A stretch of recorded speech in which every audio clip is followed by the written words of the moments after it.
Rotax Max Challenge action from the Africa Open in V-Town in South Africa. A big welcome to the DD2 Masters coverage now. In the DD2 Masters, it's been a tough battle all season long in the National Championships. And we're expecting to see even tougher one now to secure the seat for the DD2 Masters at the World Finals in Italy and at Sarno. Eugene Brits was quickest. He's not normally a man who runs in the Masters, but because he's just a little bit overweight there, he had to move up into the Masters to race with Jonathan Petersen. Both of you have got unfinished business at Sarno. Talk to me about it, Jonathan. Yeah, Sarno still kind of haunts me, not making the final 3 years ago, the rain.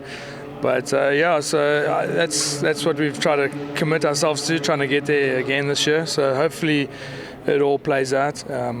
Today, if it doesn't work out today, we still got the backup with the 175 and the DD2 championship that we can still get a ticket. So yeah, look, we're going to try our best, but Sarno is still, I think it's calling my name that we want to go and finish unfinished business, I suppose.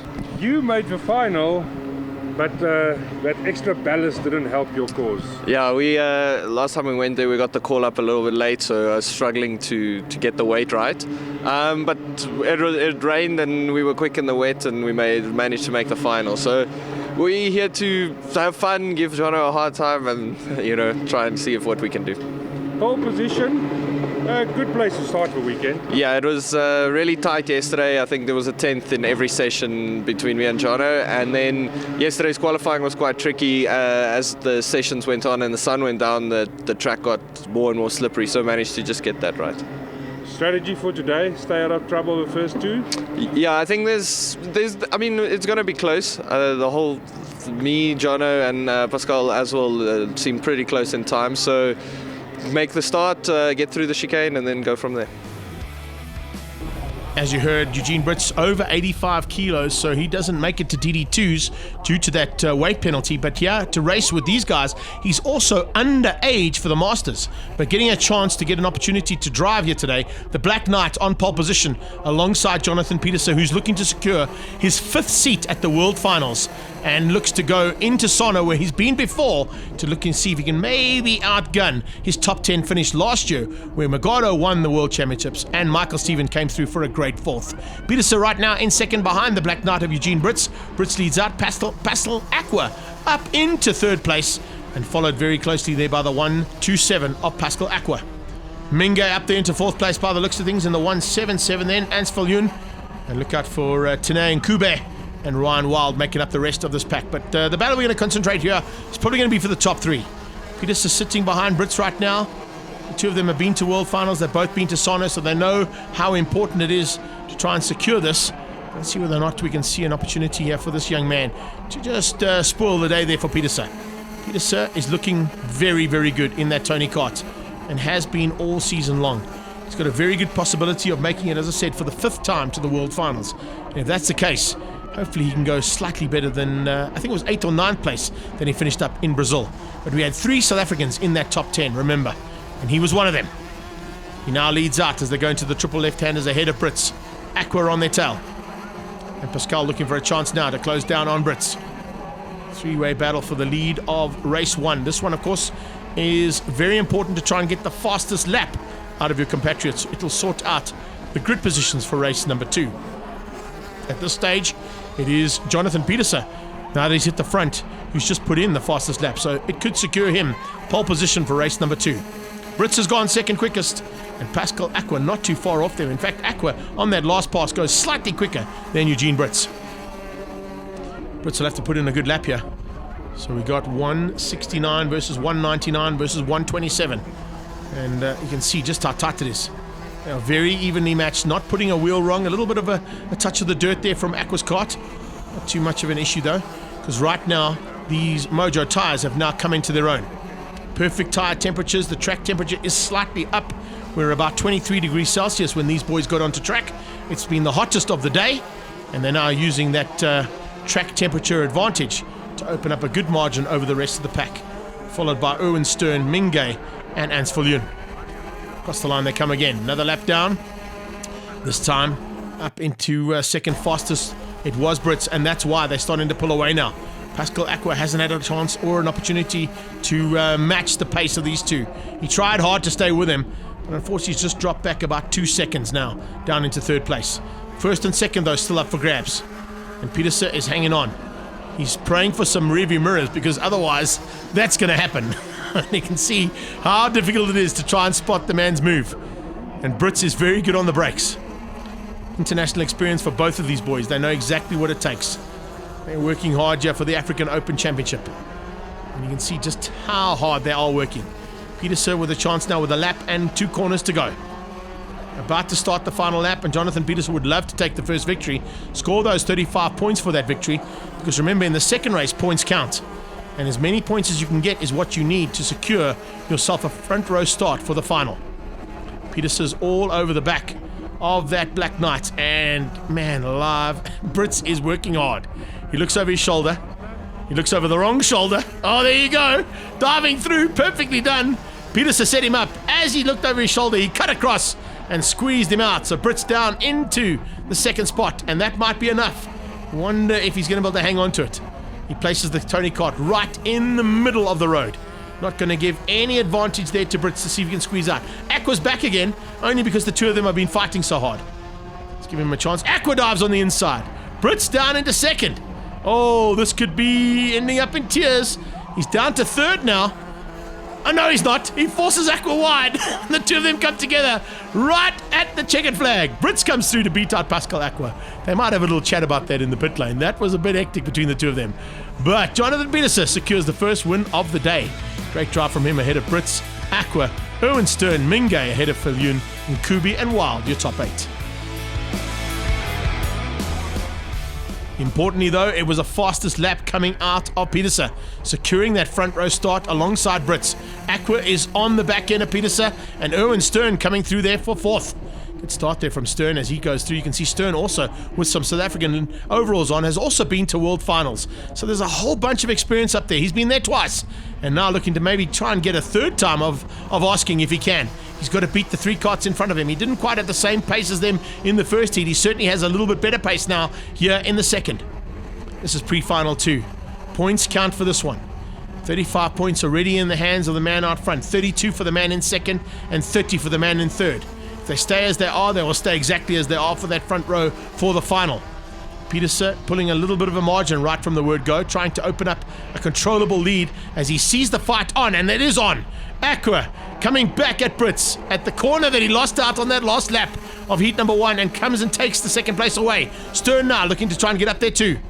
He can see that battle is starting to rage, so if he sees something go wrong, he might be able to pick up the pieces if they do. Aqua hangs on. Brits has a look over his shoulder, sees Erwin Stern coming along for the ride. They're lining up behind there with Viljoen and Mingay just behind that.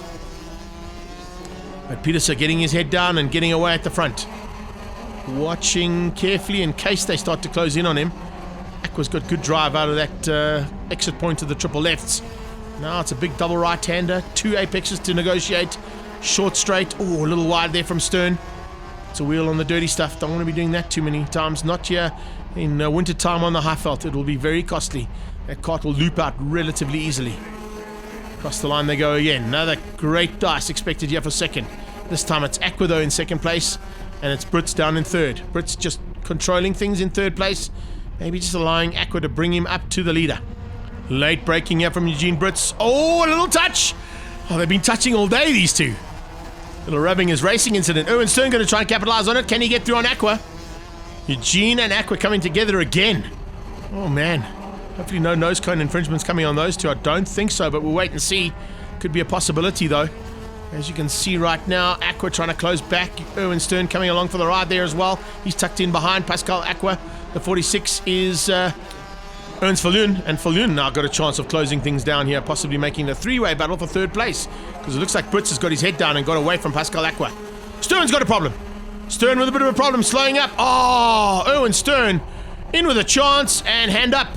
There's a problem in the cart. Something's gone wrong there for Erwin Stern. What a pity. Right, final lap time, and Brits has closed in, but I don't think he's going to get past. Brits is going to have to settle for second place here, but behind Jonathan Peterson. Peterson is going to hang on to take 2 wins out of 2 starts for the 2 pre-finals here today. 70 points maximum going into the final puts him on pole position, which which means alongside him is going to be the man right behind him. And we'll wait and see if that's going to change up in the final. The one that counts here today coming up very shortly. Across the line, double win there for Pieterse, double second place for Eugene Brits. Third place goes to Pascal Aqua, but he was a long way down, about 7 seconds adrift on the top two. Fastest lap coming out of Eugene Brits though, consolation for him. Viljoen in fourth, beating out Minge for the top five. Final bit of action now from V-Town. DD2 Masters about to get going, and Jonathan Pieterse looking for that fifth ticket to the World Finals and the seat in DD2 Masters. And he gets the whole shot. So he's done it to perfection so far. Led every race from the front, and now looking to do it for the third and final time here today. Brits already applying pressure into turn two. Had a look. Just tucks in behind his good friend there, and now looks to go on the attack. Pascal Aqua behind that. Looks like it's a great start there from Ants Viljoen. He's moved himself up just ahead of Erwin Stern, and Minge just behind them.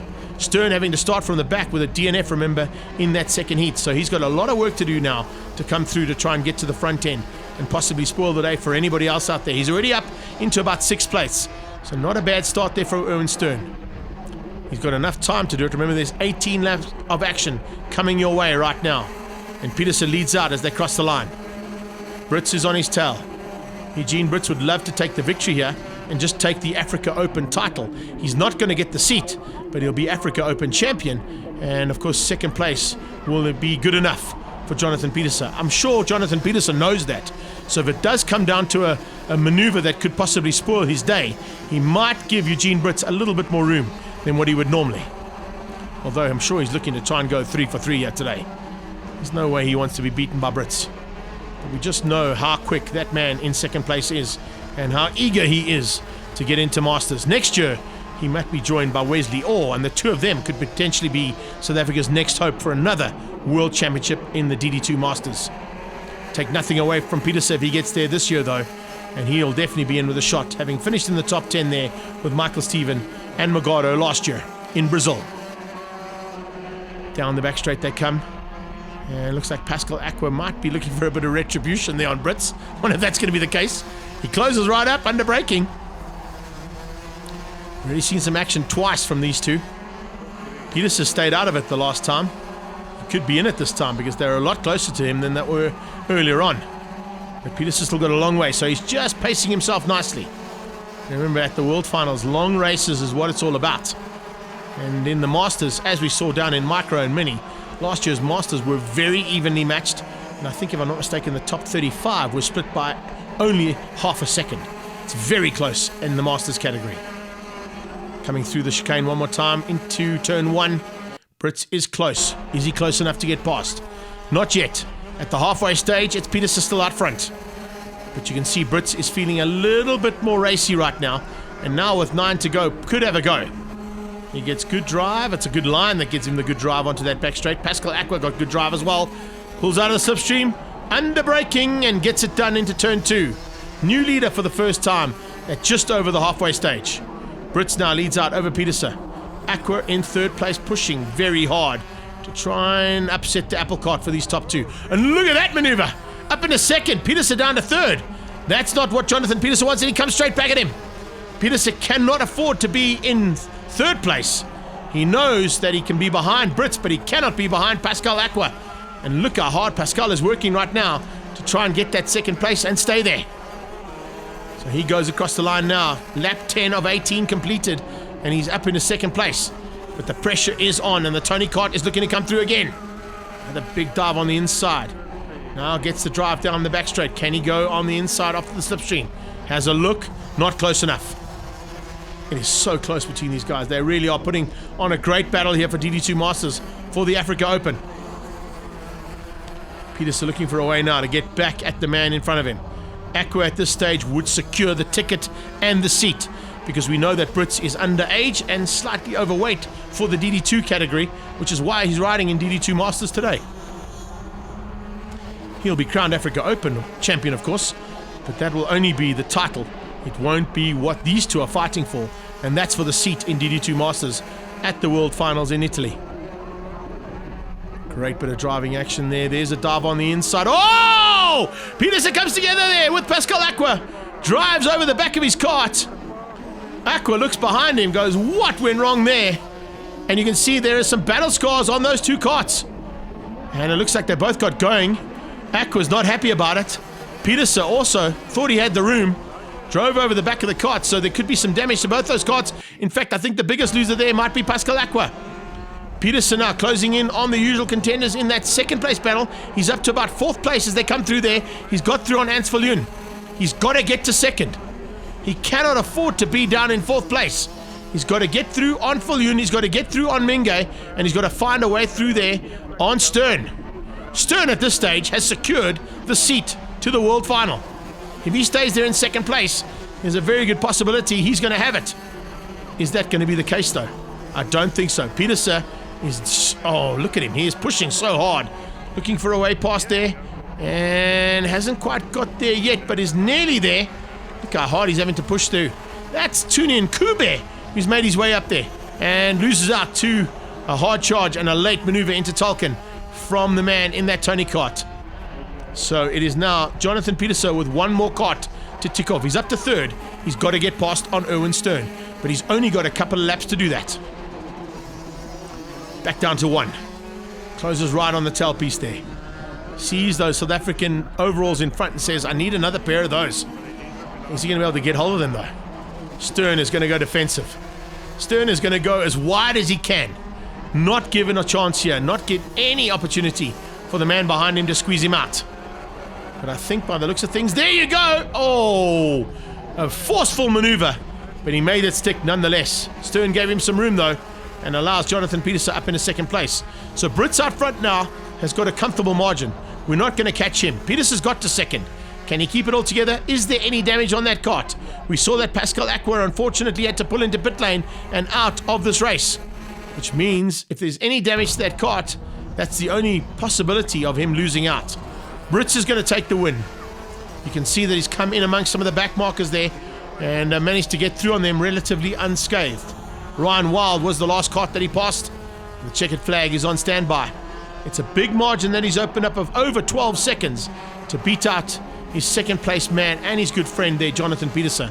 Peterson will get 2nd place. There is your Africa Open champion, Eugene Brits, but 2nd place is good enough to secure Jonathan Peterson the seat to the World Finals for Team South Africa, with Erwin Stern in 3rd, Viljoen and Minge making up the top 5. Finally, I think we have 4 or 5 2nd places in the normal DD2 Africa Open.